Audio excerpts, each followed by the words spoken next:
नमस्कार, स्वागत है आपका खबर दोपहर में। आपके साथ मैं हूं सोनाली सिंह। बुलेटिन की शुरुआत करते हैं। श्रीलंका में राष्ट्रपति गोटाबाया राजपक्षे के देश छोड़ने के बाद हालात और बिगड़ गए हैं। प्रदर्शनकारी आग बबूला है और सुरक्षा बलों से झड़पों का सिलसिला लगातार जारी है। हालात को देखते हुए श्रीलंका में इमरजेंसी लागू कर दी गई है। रिपोर्ट देखिए।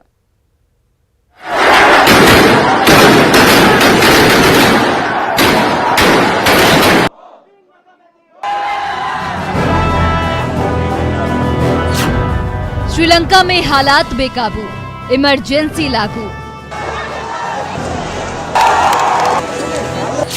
मालदीव भागे राष्ट्रपति गोटाबाया राजपक्षे। कार्यवाहक राष्ट्रपति बने रानिल विक्रमसिंघे।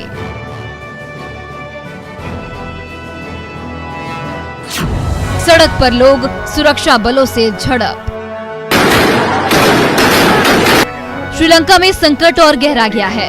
राष्ट्रपति गोटाबाया राजपक्षे के मालदीव भाग जाने के बाद हालात बेकाबू हो गए हैं। प्रदर्शनकारी इसे लेकर बेहद नाराज हैं। कोलंबो में संसद भवन, पीएम आवास और राष्ट्रपति भवन पर प्रदर्शनकारी जमा हैं। इसके अलावा कई सरकारी इमारतों को भी प्रदर्शनकारियों ने घेर लिया है। हालात के मद्देनजर रानिल विक्रमसिंघे को कार्यवाहक राष्ट्रपति बनाया गया है। पीएम रानिल विक्रमसिंघे ने श्रीलंका में इमरजेंसी लागू की। पश्चिम श्रीलंका में कर्फ्यू लगाया गया। पूरे श्रीलंका में खाने पीने के सामान की भारी किल्लत है। श्रीलंका में खाने पीने के सामान के दाम आसमान छू रहे हैं।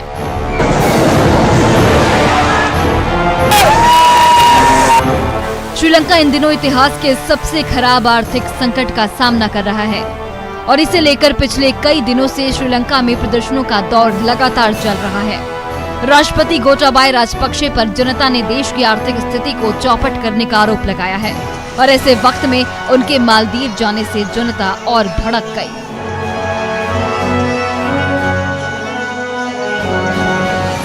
Bureau report, news 18 network.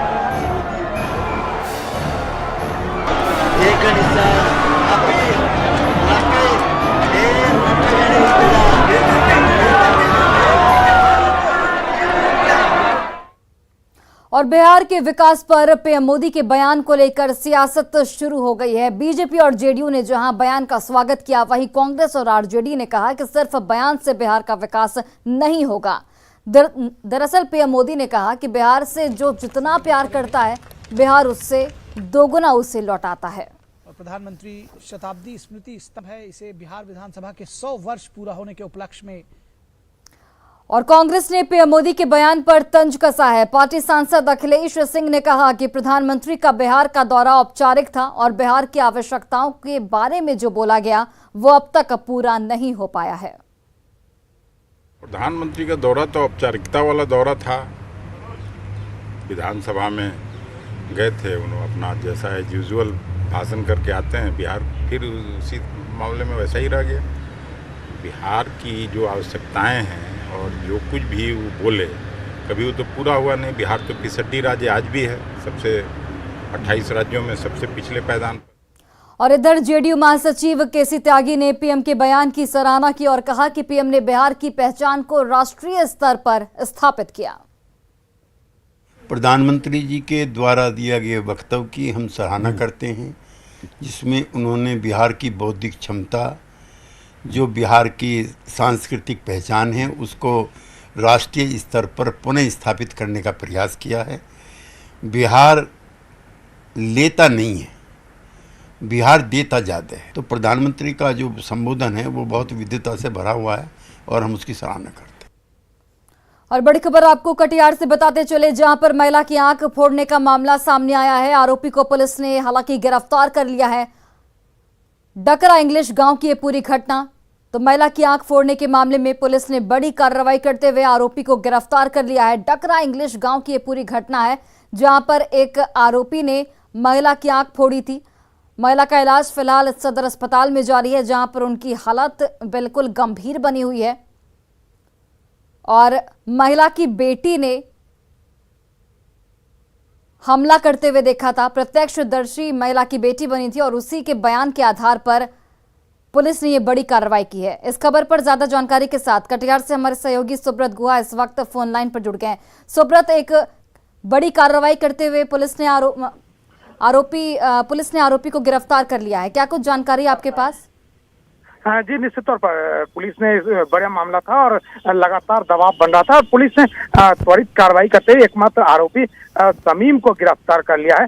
लेकिन अभी भी जो कटिहार मेडिकल कॉलेज में महिला को रेफर किया गया था, उनकी स्थिति गंभीर बना हुआ है और आंख में जो चोट है वो काफी गहरा है, इसलिए अभी तक जो डॉक्टरी रिपोर्ट है उसके आधार पर बहुत कुछ बोला नहीं जा सकता। लेकिन कुल मिलाकर जो एक बड़ी कार्रवाई की उम्मीद थी, पुलिस ने उस दिशा में त्वरित कार्रवाई किया है, आरोपी को गिरफ्तार कर लिया। लेकिन कई सवाल अब तक गिरफ्तारी के बाद हो रहा है कि आखिर घटना की वजह क्या है। पुलिस भी इस पर साफ कुछ नहीं कह पा रहे हैं। एक बड़ा सवाल स्थानीय स्तर पर भी उठ रहा था, जो दुष्कर्म की कोशिश हुआ था, कहीं ना कहीं घटना उसी दिशा में जाते दिख रहा है। हालांकि जो पीड़िता का बयान, पीड़िता का कुछ हालात सुधारने के बाद पीड़िता का जो बयान है उसके आधार पर घटना का पूरा बात सामने आने की बात पुलिस कर रहे हैं। सुब्रत, डॉक्टरों की ओर से क्या जानकारी मिल पाई है? क्या दुष्कर्म की बात में सच्चाई है?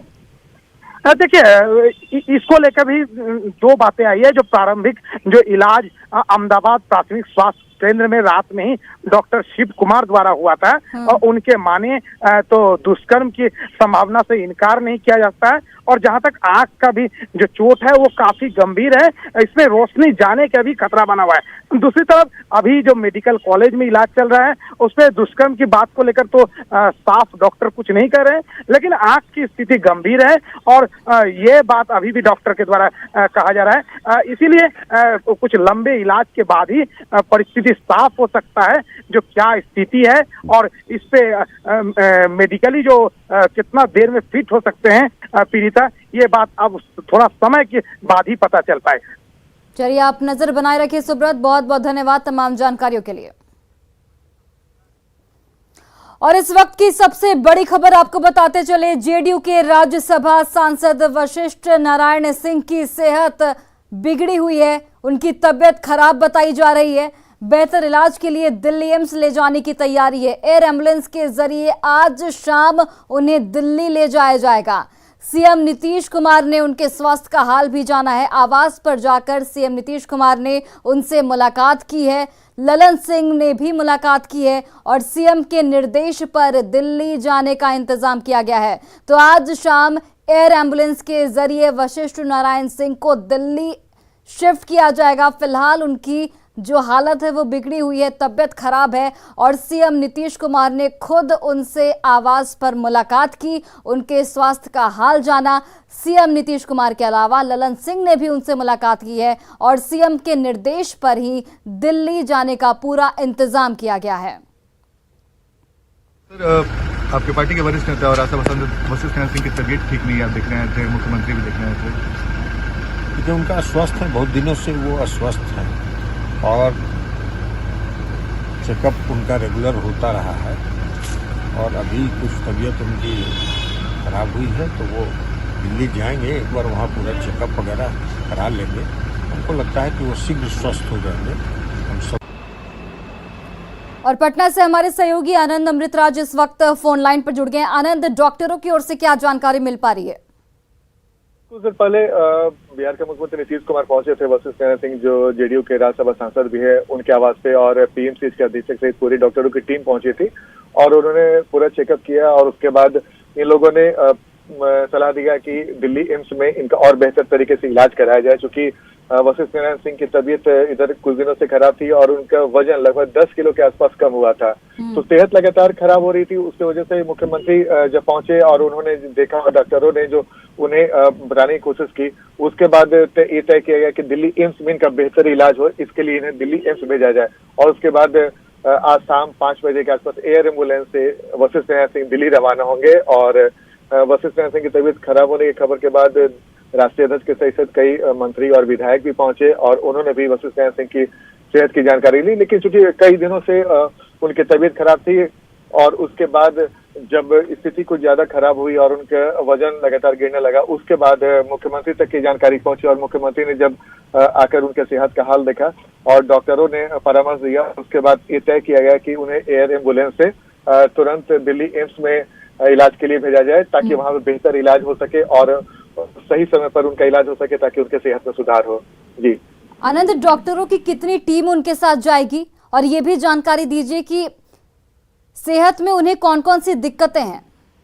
देखिए, अभी उन्हें उनका कमर का ऑपरेशन हुआ था, उस वजह से उनकी समस्या काफी बढ़ी हुई थी और गैस का प्रॉब्लम बहुत ज्यादा था, जिसकी वजह से वो खाना नहीं ठीक से खा पा रहे थे और उनके पेट में भी कुछ प्रॉब्लम था। तो पिछले 10-15 दिनों से उनकी स्थिति ठीक नहीं बताई जा रही थी और इसी दौरान उनका वजन भी काफी कम हुआ और एयर एम्बुलेंस में उनके साथ एक डॉक्टर भी जाएंगे और उनके साथ एक अटेंडेंट के तौर पे नजम है जो उनके करीबी माने जाते हैं, वो उनके वशिष्ठ नारायण सिंह के साथ जाएंगे।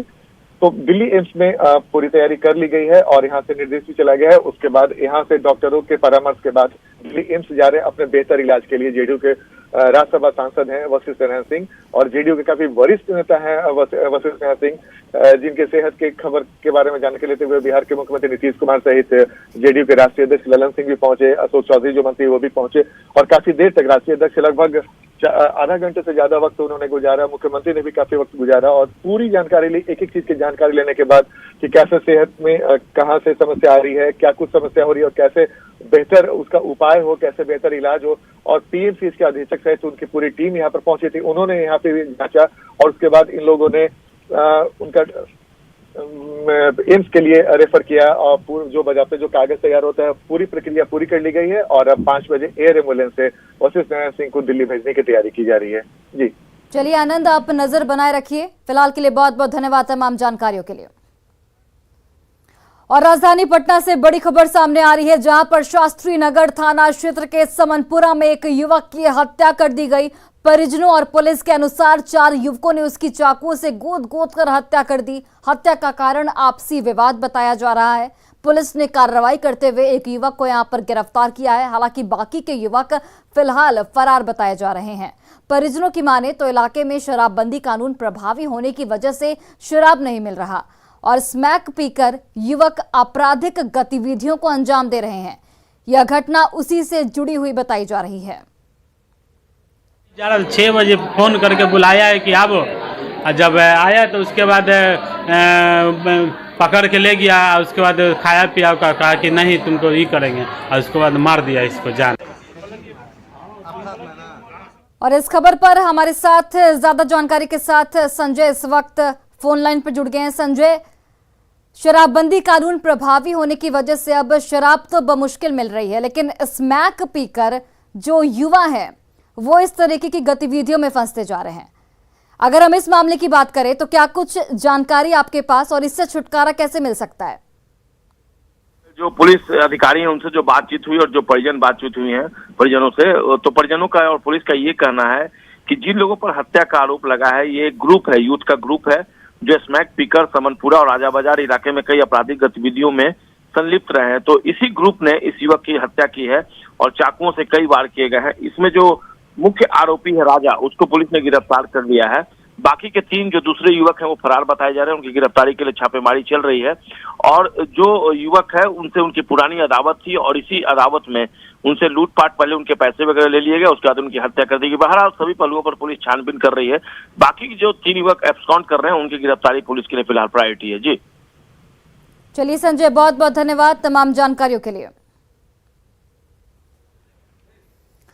और सबसे पहले आपको दिखलाते हैं वैशाली के राघोपुर की एक तस्वीर जो आपको हैरान कर देगी। ये तस्वीर सोशल मीडिया पर इस वक्त तेजी से वायरल हो रही है। तस्वीरों में आप देख सकते हैं कि नदी की तेज धार के बीच अपने महावत को अपनी पीठ पर बिठाकर हाथी किस तरह गंगा पार करने की कोशिश कर रहा है। ये वीडियो राघोपुर क्षेत्र का है। राघोपुर में महावत हाथी लेकर आया था जिसे वापस जाना था, लिहाजा महावत रुस्तमपुर घाट पर हाथी को लेकर पहुंचा था। लेकिन जैसे ही वो घाट के पास पहुंचा, अचानक नदी में पानी बढ़ गया और महावत के साथ हाथी भी पानी में फंस गया।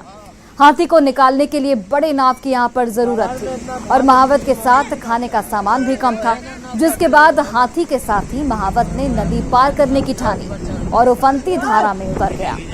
महावत हाथी का गर्दन और कान पकड़कर बैठ गया, जिसके बाद गजराज ने 1 किलोमीटर नदी पार कर खुद और अपने महावत को पटना के जेठुली घाट तक पहुंचाया। इस तरह गजराज ने महावत की जान बचाई। हाथी और महावत की जाबाजी की तस्वीरें इस वक्त सोशल मीडिया पर वायरल हो रही हैं। हाथी बहुत ही संवेदनशील जानवर है और उसकी याददाश्त काफी मजबूत होती है।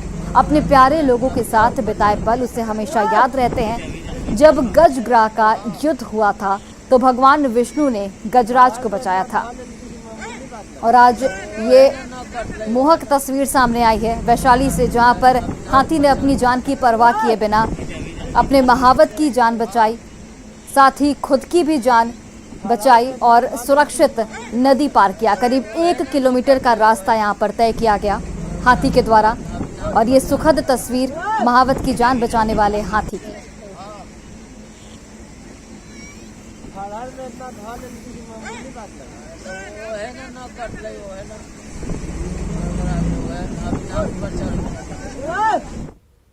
और बड़ी खबर आपको सीवान से बताते चले, जहां पर कार से शराब बरामद की गई है। 1182 बोतल विदेशी शराब को यहां पर जब्त किया गया है। एक चालक यहां पर अरेस्ट किया गया, एक मौके से फरार बताया जा रहा है। हरियाणा का रहने वाला है चालक और पटना में शराब को खपाने की पूरी प्लानिंग की गई थी।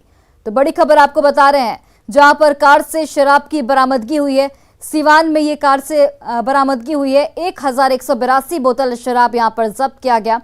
एक चालक यहां पर गिरफ्तार किया गया है, वहीं एक मौके से फरार बताया जा रहा है, जिसकी तलाश में पुलिस फिलहाल लगी हुई है। यह भी जानकारी मिल रही है कि जो ड्राइवर था वो हरियाणा का रहने वाला है और पटना में शराब को खपाने की पूरी प्लानिंग की गई थी।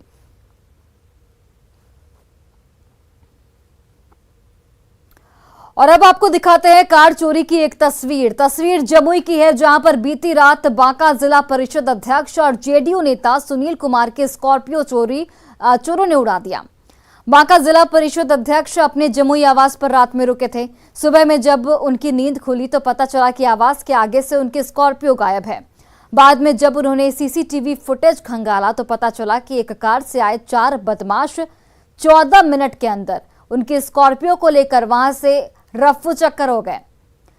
सीसीटीवी फुटेज के आधार पर अब पुलिस इस मामले की जांच में जुट गई है। फुटेज में साफ तौर पर दिख रहा है कि एक युवक पहले स्कॉर्पियो का मुआयना करता है और फिर स्कॉर्पियो के आगे लगे अध्यक्ष के साइन बोर्ड को उतारता है और फिर अपने एक दूसरे सहयोगी के साथ स्कॉर्पियो को लेकर चला जाता है। इस मामले में बांका जिला परिषद अध्यक्ष जमुई नगर थाने में केस दर्ज कराकर स्कॉर्पियो बरामद करने की गुहार लगाई गई है। हम फिर सुबह में जब आए तो देखिए मेरा गाड़ी नहीं है, तो हम सीसीटीवी फुटेज को जब दिखवाए तो उसमें देख रहे हैं कि 3-4 लड़का है जो कि मेरे गाड़ी का वो बोर्ड खोल के इसके बाद लेके चला गया। आपने पुलिस को सूचना दी? हाँ, एफआईआर भी हम अभी तुरंत एफआईआर करके आए हैं। और धनबाद में एक निर्माणाधीन रेलवे अंडरपास के अचानक ध्वस्त हो जाने से मलबे में दबकर 4 मजदूरों की मौत हो गई, जबकि 2 गंभीर रूप से जख्मी हो गए। मंगलवार रात को हुए इस हादसे के बाद धनबाद रेल मंडल में ट्रेनों की आवाजाही प्रभावित हुई है। धनबाद के प्रधान खानता स्टेशन की ओर से जाने वाले रेलखंड पर ट्रेनों का परिचालन पूरी तरह से ठप हो गया है। धनबाद रेल मंडल की कई ट्रेन परिवर्तित रूट से चलाई जा रही हैं। यह हादसा प्रधान खानता रेलवे स्टेशन के पास स्थित छाताकुल्ली गांव में हुआ। बताया जा रहा है कि यहां निर्माणाधीन रेलवे अंडरपास के लिए मजदूर काम कर रहे थे, तभी पास की रेलवे लाइन से एक मालगाड़ी के गुजरते ही मिट्टी का मलबा गिर गया। 6 मजदूर मलबे के भीतर दब गए, जिनमें से 2 को बाहर निकाल लिया गया, लेकिन 4 अन्य की मौत हो गई। वहीं रेलवे की रेस्क्यू टीम करीब 1.5 घंटे बाद मौके पर पहुंची। धनबाद मंडल के डीआरएम आशीष बंसल सहित रेलवे के कई अन्य अधिकारी मौके पर पहुंचे। सीनियर डीसीएम अखिलेश पांडे ने बताया कि हादसे की जांच के लिए एक कमेटी का गठन किया गया है। रेलवे ने मृत और घायल मजदूरों के परिजनों के लिए मुआवजे की भी यहां पर घोषणा की है।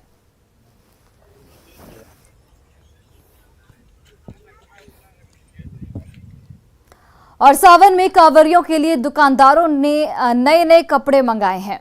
पटना में बाजार सावन के कपड़ों से पटा हुआ है। देखिए संवाददाता रवि एस नारायण की रिपोर्ट। श्रावण मेला की शुरुआत हो रही है और भक्तों पर इसका उत्साह भी देखने को मिल रहा है। चूंकि 2 साल के बाद कोरोना के कारण कांवड़ यात्रा की शुरुआत हो रही है, तो बाजार भी जो है वो सजने लगे हैं। और चूंकि कोरोना के कारण पिछले 2 साल हमने देखा है कि कांवड़ यात्रा पूरी तरह से प्रतिबंधित था, और तो इसका बाजार पर भी खासा असर देखा गया। लेकिन इस बार जब यात्रा शुरू हो रही है कांवड़ यात्रा, तो आप देख सकते हैं कि बाजार कितना रंग बिरंगा हो गया है, और जो उत्साह है वो देखते हुए बन रहा है। कांवरियों के लिए कोई भी सामान हो, गमछा हो, झोला हो, महिलाओं के लिए साड़ी हो, ये जो गेरुआ वस्त्र है और ये जो आप देख रहे हैं, वो हर वैरायटी जो है आपको दिखाई पड़ेगी। और हर दुकान में आप जाएंगे तो ये सावन का ये जो मेला है उसका रंग चढ़ता हुआ आपको दिखाई पड़ेगा। और जो यहाँ पे दुकानदार हैं उनसे जानते हैं कि इस बार पिछले 2 सालों से बंद था, अब इस बार कांवड़ यात्रा शुरू हो रही है भोले बाबा का, क्या कहेंगे? बोलो बम। 2 साल से तो कंवरिया का सारा रास्ता ही बंद था, सरकार की तरफ से बंदी थी। इस बार उम्मीद है, उम्मीद पे दुनिया कायम है। उम्मीद पे हम लोग बहुत सारे आइटम बाबा भोलेनाथ का लाए हैं, जिसमें लेटेस्ट क्वालिटी का टी-शर्ट वगैरह है, पैंट वगैरह है, गमछा है, साड़ी वगैरह है, सूट वगैरह है, टोटल वैरायटीज मिलेगी हमारे यहाँ। देख रहे हैं कि महाकाल का टी-शर्ट कुछ ज्यादा है। महाकाल अभी महाकाल का डिमांडेड टी-शर्ट है, अभी आपको हम दिखलाते हैं। ये देखिए कई वैरायटियां हैं जो बाजार में लोग पसंद कर रहे हैं। ये इनका कहना है कि ये जो भोले बाबा का ये जो कंवरिया का टी-शर्ट है जिसमें महाकाल लिखा हुआ है, ये खासा पसंद कर रहे हैं लोग। और ये जरा देखिए, तो ऐसे और क्या क्या नया है? जो डाक बम जाने वाले हैं उनके लिए भी, डाक बम के लिए लोग ज्यादातर सफेद पैंट और सफेद टी-शर्ट का इस्तेमाल करते हैं, उनके डाक बम के लिए भी हम लोग लाते हैं ये। तो इस बार उम्मीद है कि भोले बाबा जो हैं इस बार, उम्मीद तो काफी है कि इस बार बाजार होना चाहिए बाबा धाम का। तो देखिए यहाँ पे जो दुकानदार हैं, विक्रेता हैं, उनमें खुशी है इस बात को लेकर के कि इस बार से शुरुआत हो रही है और निश्चित रूप से बाजार जो है वो बेहतर होगा। जो कि बाबा को उमंग हो। 2 साल कोरोना काल से हम लोग बैठे हुए थे, ये आस लगा के इन साल फिर पूरी उमंग के साथ बोल बम का रेंज लगाए हुए हैं, जो कि बाबा धाम की फुल तैयारी हो सके। कैमरा पर्सन दीपक के साथ रवि एस नारायण, न्यूज़ 18 पटना। और फिलहाल इस बुलेटिन में बस इतना ही। आप देखते रहिए न्यूज़ 18 बिहार झारखंड।